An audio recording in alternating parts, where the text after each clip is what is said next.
शायद वो किसी पशु के पास नहीं है ना। और इस बुद्धि के दम पे संसार पे मनुष्य राज करता है। अब इस अगर बुद्धि, हमारा शरीर भी अलग है, हमारा बुद्धि भी अलग है, तो कुछ और भी कर्म है, इसका कुछ कारण है। और हमारी भी कसक से याद करते हैं, हम पूर्वजों को याद करते हैं, कुछ पूजा पाठ करते हैं। तो हम क्यों करते हैं? जब हमारा यही आना, सिर्फ खाना पीना रहना, कमाना सो जाना यही काम था, तो फिर हम प्रभुओं को क्यों याद करते हैं, पूर्वजों को क्यों याद करते हैं? और हम ये कहें कि हमारे पूर्वज याद करते थे, देखते आ रहे थे, वैसे ही हम कर रहे हैं, तो वो क्यों करते थे? यानी कि हम ये मानते हैं कि प्रकृति, धरती माता, या तो कोई भगवान या कोई देवता है ना, हम ये मानते हैं। और वो हमारा उस वक्त सहायता करते हैं जब हम वैसी परिस्थितियों में, गलत परिस्थितियों में फंसते हैं। कोई हमारे घर की समस्या, हमारी समस्या, बच्चों की समस्या, हमारे शरीर की समस्या, कोई ना कोई गुड़िया पर रिहाई कर गई, उसकी समस्या, हम मानते हैं गुड़िया पढ़ाई होती है, सब होती है। मगर एक बात है, जब ये होती कैसे है? यानी कि हम ये मानते हैं कि संसार के अतिरिक्त भी ऐसी कोई चीज है जो हमको, हमारे परिवार को, हमारे शरीर को, हमारे घर बार को, हमारे पशुओं को, हमारी खेतियों को, इन तक को प्रभावित कर सकती है। उसी शक्ति के विषय में हम बताने आपको यहाँ बैठे। एक परम शक्ति है, अगर उससे नाता जोड़ लिया तो फिर संसार में किसी से नाता जोड़ने की आवश्यकता, कोई भी आपका कुछ नहीं बिगाड़ सकता। सदगुरु जो चाहे सो करही, तो जय कोट दूत दम रहे, ऊत भूत जन त्रास निवारे, और चित्रगुप्त के कागज फाड़े। अरे आपका बाप, आपका पिता बंदी छोड़ कबीर साहब आज भी आपके साथ है। जब संसार छोड़ के जाओगे, अगर भक्ति करके तो भी आपके साथ खड़े पाओगे। और फिर यम किंकर कर जोड़ चले तिस देख रे, और धर्म राय के अंक मिटावे देख रे। तो छोटा मोटा गलती हो रही होगी, कर्म अभी साफ ना होंगे, वहां जाकर करो सलाह दाता धर्मराज के दरबार। तो इसकी जरूरत आज भी दुख आवे तो इसने याद करें। संसार छोड़ कर जाओगे, कोई साथ ही नहीं होगा, यू फिर भी साथ हो। ऐसे गजब के साथी ने इसको बोलकर कबीर साहब कहते हैं, जो मेरे को याद करता है, जब भी याद कर लूंगा, यम के दूतों से छुड़ाऊंगा। सदगुरु जो चाहे उसे कर देगा, चित्रगुप्त के कागज भी फाड़ देगा। सदगुरु जो चाहे उसे करेगा। ऊत और भूत सब जन के त्रास निवारे, चित्रगुप्त के कागज फाड़े। तुम्हारे दुर्भाग्य में भी गलत है, तो मैं दुर्भाग्य में भी कुछ हो रहा, उसको भी मिटाने वाला सदगुरु है। तो भगत जी जो सदगुरु है हमारे, आज वर्तमान में संत रामपाल जी महाराज, ये तो आप समझ रहे होंगे, आपके गांव शहर देहात हर जगह आप देख रहे होंगे कि जो ज्ञान संत रामपाल जी महाराज दे रहे हैं, जो कला सिखा रहे हैं, जो मतलब एक अतुलनीय सार है। देखो आज समाज में लोग कर्ज से परेशान है कि नहीं, लोग बीमारियों से परेशान है, लोग शारीरिक कष्टों से परेशान है। इंसान क्या चाहता है कि उसकी आर्थिक स्थिति सुधर जाए, उसके जीवन का कष्ट दूर हो जाए, शारीरिक रोग दूर हो जाए, उसको धन दौलत की मतलब उत्ता तो मिले, साईं इतना दीजिए जहाँ मैं कुटुंब समाए और मैं भी भूखा ना रहूं, साधु भी भूखा ना जाए, उत्ता तो मिले। लेकिन ये कुरीतियों का बोझ इतना बढ़ गया, केवल हम सतभक्ति नहीं करते और बाकी सब कुछ करते। मतलब सतभक्ति अर्थ ये है कि जो परमात्मा से मिला दे वो सच्चा भजन, परमात्मा का नाम नहीं जपते। बाकी हम और सारे रीति रिवाज करते हैं, कहीं देवी देवल पूज लिए हमने, कहीं बलि दे दी हमने, ये सब हम करते हैं। अच्छा, ये कहीं प्रमाणित नहीं है, ये परंपरा बन गई है। कैसी बन गई है? जैसे कि कोई वो हो, नव दुर्गा का उत्सव हो, उस समय पेड़ पर जल चढ़ाते हैं। यदि आप एक ईंट सुबह रख दोगे और उस पर जल चढ़ा दोगे, फूल चढ़ा दोगे, तो शाम को उसको पूरे गांव ने बिना जाने समझे जल चढ़ाना है। ये नहीं सोच रहे कि क्यों रखा, किसने रखा, क्या है। ये ऐसे रीतियां बन जाती तो बुद्धि है। अच्छा, जैसे तुम सुबह सुबह खेत में गए और खेत में कोई ने कुछ पर्याय करके वो तो लक्ष्य दिख जाता, किसी ने कोई पूजा करी, तो आप तुरंत दिमाग लगाते हो कौन है भाई तुमसे जलने वाला, हो सकता कोई है, किसने क्या किया है, आप बुद्धि लगाते हो। तो जो मंदिरों में मूर्ति रखी है और मस्जिदों में भगवान फिर रहे हैं, अल्लाह को अल्लाह याद किया जा रहा है, हम उधर क्यों दिमाग नहीं लगाते कि उधर भी कुछ कैसे क्या हो गया, ये इतना बड़ा मंदिर उठा के कितने रख दिया और क्यों बना लिया। हम सीमित ना रहे। अगर हमें भगवान ने असीमित बुद्धि दी है तो हमारा ये निवेदन है कि हम सबको खोज करें, सत्ता को जानने की कोशिश करें, संसार में इतना कुछ क्यों है। तो हम अपने अपने रीति रिवाजों की भी रीति रिवाज को सोचते रहेंगे तो फिर हम हमारे समाज में इतना विविधता क्यों है। चलो भाई,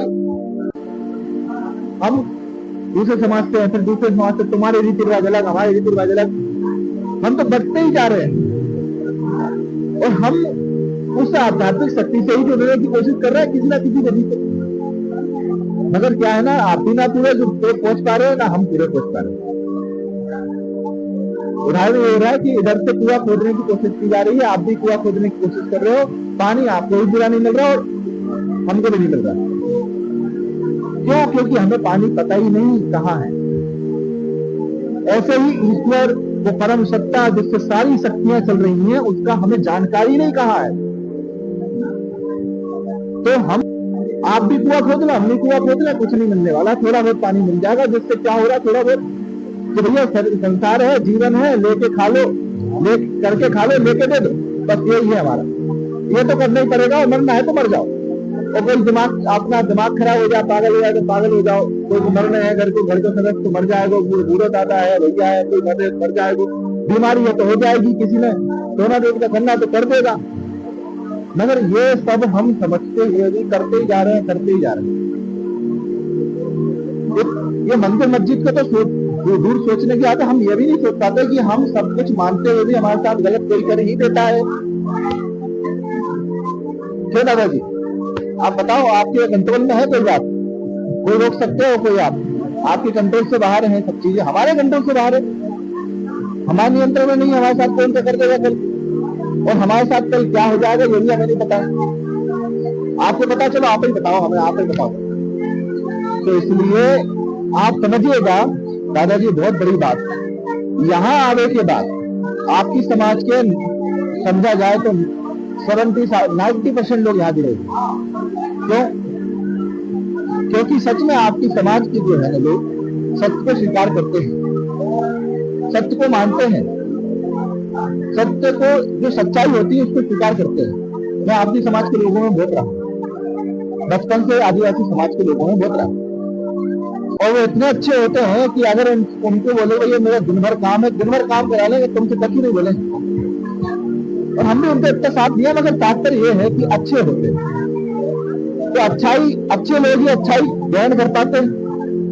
दास का ये निवेदन है सर कि कबीर साहब कहते हैं, कबीरा ये तन जाएगा सत्य तो ठाहर ला, सदगुरु की ठाहर ला, और ये जन्म तो चला जाएगा, ये तन चला जाएगा, फिर पीछे क्या होगा, ये तन गया, ये तन माटी में मिला, फिर क्या हुआ, फिर पीछे तू पशुआ की जो गद्दा बैल बनाई, ये 56 भोग कावन भोरे कित कुर्री चढ़ने जाई, और जो सदगुरु की संगत करते सकल धर्म कट जाई, और अमरपुरी पे आसन होते जहां धूप ना छास, गरीबदास गलतान महल में मिले कबीर गोसाई। वो कबीर साहब, गुरु भगवान आपको ये 84 के बंधन से छुड़वा देगा, ये 84 का बंधन। और संसार में कबीर दादू जी कह रहे हैं, दादू जी कबीर साहब की वाणी बताते हुए कह रहे हैं कि जो जो शरण कबीर के तर गए अंत अपार, दादू दिन कहता कहे भाई कहत ना आवे बार। और चुन चुन साथ कबीर की काल नवाबे माथे, धन धन तीनों लोक में दादू जोड़े हाथ। तीनों लोक में कबीर साहब की साथ सुनकर दादू जी बता रहे हैं कि काल भी इसके सामने माथा रगड़ता है। काल क्या होती है? मौत, आपका बुरा हो जाना, आपके संसार में, आपके परिवार में, आपके शरीर में, आपके घर परिवार में, आपकी पशुओं में, आपकी बेटियों में जो कुछ बुरा हो जाए, इसे काल ही बोला जाता है। और बताओ, दादू जी कहते हैं कि अब ही तेरी सब मिटे जन्म मरण की तीरे, और श्वास श्वास मर ले दादू नाम कबीर। जो जन्म मरण की तीर है, सबसे बड़ा दुख है माता के गर्भ में जन्म मरण का, और जो उस कबीर परमात्मा के नाम से सदा सदा के लिए ही मिट जाएगा।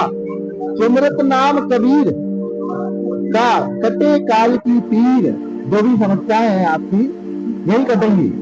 सुमरत नाम कबीर का कटे काल की पीर, दादो दिन ऊंचा हो बे फिर परमानंद फकीर। आपके संसार में आपके कंट्रोल से बाहर चीजें आप कुछ नहीं कर पा रहे हो, मगर भगवान की शरण लेके देखो, दिन दिन ऊंचा हो गए। आपका शरीर, आपके संसार, आपका घर परिवार, आपका द्वार, आपकी खेती बाड़ी, ये सबसे बड़ी बात। अगर हमें यहाँ फायदा नहीं मिल रहा तो आगे की तो भूल जाओ। और जहाँ इसकी भीड़ दिख रही है, सेवादार 15-15 दिन से बैठे हुए हैं। बहन जी, आप क्यों जुड़े गुरु से? क्या समस्या थी आपको? यहाँ क्यों बैठे हो आप? बताओ आपका अनुभव।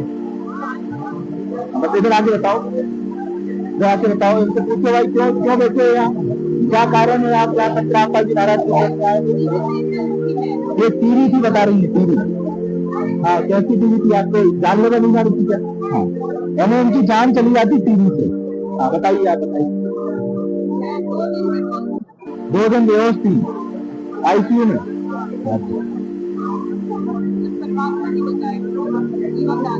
कैसे परमात्मा होता है? आप नाम हुए गुरु को तो क्या हुआ? नाम दीक्षा लिए, किसी ने बताया आपको? पापा जी पहले से तो आप नहीं जुड़ रहे थे, उन्होंने बोला कि आप जुड़ जाओ तो ठीक हो जाओ। तो क्या किया आपने? बीमारी में नाम प्राप्त तो नहीं कर पाए फिर? तो आप हाँ तो बोल पा रहे थे। तो देखो, सिर्फ ये आईसीयू में मुंह से बोल पा रहे थे, और ऑनलाइन गुरु जी के दर्शन किए, गुरु जी ने उनको ऑनलाइन नाम दिया। क्या हुआ उसका परिणाम? कि आईसीयू में ठीक हो गई लड़की। तो कुछ ना कुछ तो है।